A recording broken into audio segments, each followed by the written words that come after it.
Salut à tous, c'est la Steph, on se retrouve pour une nouvelle vidéo où, comme vous l'avez vu dans le titre, on va parler de l'influence que les films ont eu sur le personnage de Bumblebee et l'influence aussi qui est donnée sur les différentes licences par rapport au personnage de Bumblebee. Alors, commençons par le commencement. Alors, qui est Bumblebee? Alors, pour ceux qui ne le connaissent pas, même si ça m'étonnerait, Bumblebee c'est l'éclaireur des Autobots qui est apparu dans la plupart des licences Transformers, à part entre 1984, si je dis pas de bêtises, et entre les films, là, à part dans le comics, il n'apparaissait pas, mais depuis les films, c'est-à-dire 2007, il apparaît dans quasiment toutes les licences, d'ailleurs pour certains, et le personnage principal. Alors maintenant, on va parler de l'influence qu'a eu les films sur Bumblebee. Alors, les films ont relancé énormément Bumblebee dans l'univers Transformers, c'est-à-dire qu'il était quasiment inconnu, à part pour ceux qui suivaient les comics, qui est passé à égal, c'est pas plus connu que Optimus. Alors on va commencer par Transformers 1. Alors dans Transformers 1, Bumblebee est assez mis à l'avant, mais ça va encore, il est mis dans l'avant parce qu'il fait partie de Transformers le plus proche de Sam, comme il était dans la G1 où il était assez proche des humains. D'ailleurs c'était la seule chose pour laquelle il était connu, parce qu'il n'était pas plus connu que ça dans la G1. Alors il est assez mis en avant. D'ailleurs, le film se finit sur lui d'ailleurs qui décide de rester vivre avec Sam. Enfin voilà. Alors l'influence déjà directe qu'il y a eu sur Transformers Animated, c'est qu'il n'était pas prévu dans le film, et plutôt dans la série. Et pour finir, il est quand même apparu. D'ailleurs, il était un très bon personnage. Et petite anecdote, c'est la seule licence où Bumblebee est mis en avant, mais juste assez par rapport aux autres, parce que les films l'ont fait devenir un très gros personnage de la licence.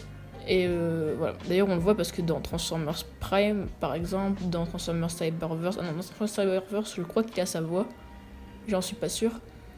On reprend ces caractéristiques des films.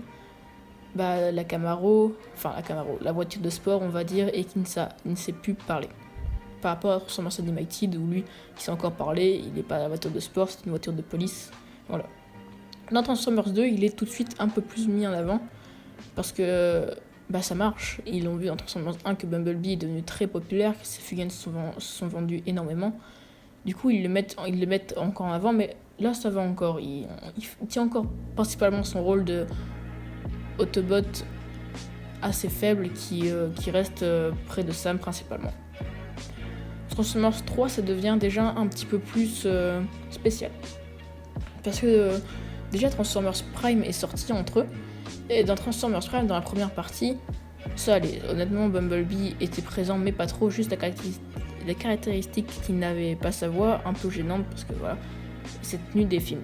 Alors, même si dans les films, il avait encore sa radio pour parler, mais pas dans Transformers Prime, malheureusement. Alors là, je vais m'attarder sur la deuxième partie de Transformers Prime, qui est totalement abusée.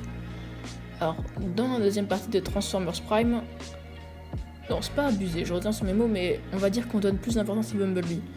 Par exemple, pour choquer tes spectateurs, c'est lui qu'on va aller tuer dans les épisodes finaux contre Megatron, pour finir que ce soit lui qui tue Megatron. Du coup, il se met au centre de l'intrigue de la fin de Transformers Prime. Après, si je dis de la merde, encore une fois, reprenez-moi, mais je pense bien que c'est ça, si mes souvenirs sont bons. Et je trouve que ça donne pas mal d'importance au personnage, surtout que dans Transformers, comment ça s'appelle déjà, Robot in Disguise, on met chef carrément. Enfin, il est juste en dessous de Optimus, et moi je trouve ça abusé, parce que c'est pas, encore une fois, le rôle de Bumblebee. Même si Bumblebee est mon personnage préféré personnellement de la licence Transformers, encore une fois grâce au film, je trouve ça quand même abusé, parce que c'est pas vraiment le rôle de Bumblebee, ce que je trouve. Après, si vous n'êtes pas d'accord avec moi, vous pouvez me le dire dans les commentaires, mais moi c'est ce que je trouve. Alors, dans Transformers 3, là, déjà pour commencer, il tient plus son rôle d'Autobot qui est principalement proche des humains. Il est beaucoup moins proche que de Sam, déjà pour commencer, parce qu'il commence à faire les Autobots avec des missions avec des Autobots avec Sideswipe, et beaucoup d'autres, comme Mirage aussi, qui fait des missions au début de Transformers 3. Et c'est lui qui aura aussi la mission de détruire le pilier central, qui je trouve quand même quelque chose avec beaucoup d'importance, parce que c'est quand même responsabilité de sauver la Terre. Enfin, je sais pas personnellement, mais voilà. Alors dans Transformers 4, là, ils ont encore une fois poussé le bouchon encore plus loin en mettant Bumblebee chef pendant que Optimus n'était pas là. Ce que moi je comprends pas vraiment. Car je trouve que Hound ou Drift ou même Cruiser auraient plus les épaules que Bumblebee pour tenir le rôle de chef, même si certains vont me dire oui, mais Bumblebee, il avait l'expérience du terrain, par exemple, il est sur Terre depuis plus longtemps qu'eux. Ouais, mais au niveau puissance, c'est clairement Drift ou Hound ou même Cruiser qui est devant. On voit pendant la scène dans Transformers 4 où ils se battent, Bumblebee se fait maîtriser par rapport à si Optimus ne serait pas revenu. Ça aurait été Bumblebee qui aurait dû se battre contre Galvatron, et Bumblebee n'aurait eu littéralement aucune chance. Certes, il a aidé et a sauvé Optimus contre Lockdown, mais il s'est fait maîtriser par Lockdown, mais très facilement. Enfin, après, voilà, encore une fois, c'est ce que je pense.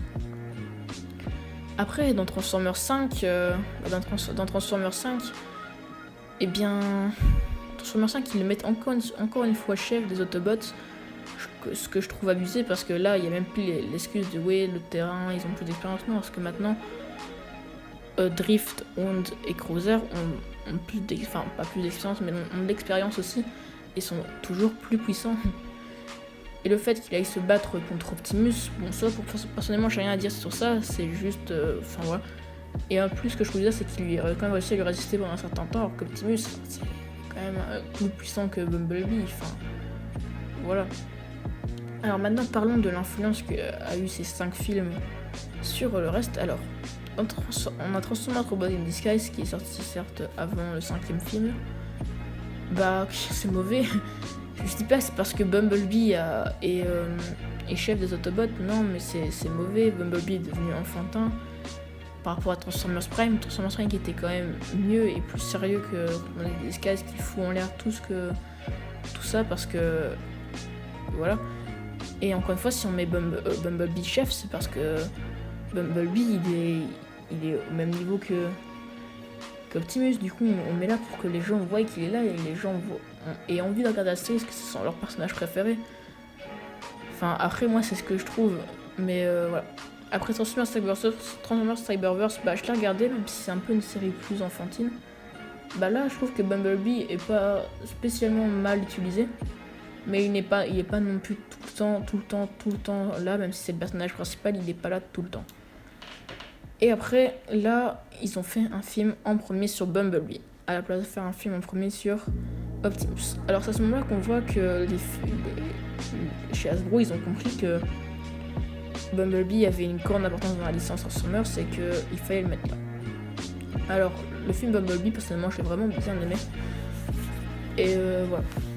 Sur ce film, honnêtement, j'ai rien à dire. Enfin, Bumblebee est du premier plan, mais c'est normal parce qu'il n'y a que lui. Et voilà. Du coup, voilà, je pense que j'ai fait le tour de ce que j'avais à dire. Donc, je vais vous laisser sur ça. Salut à tous, on se revoit pour une prochaine vidéo ou un prochain live. Bye!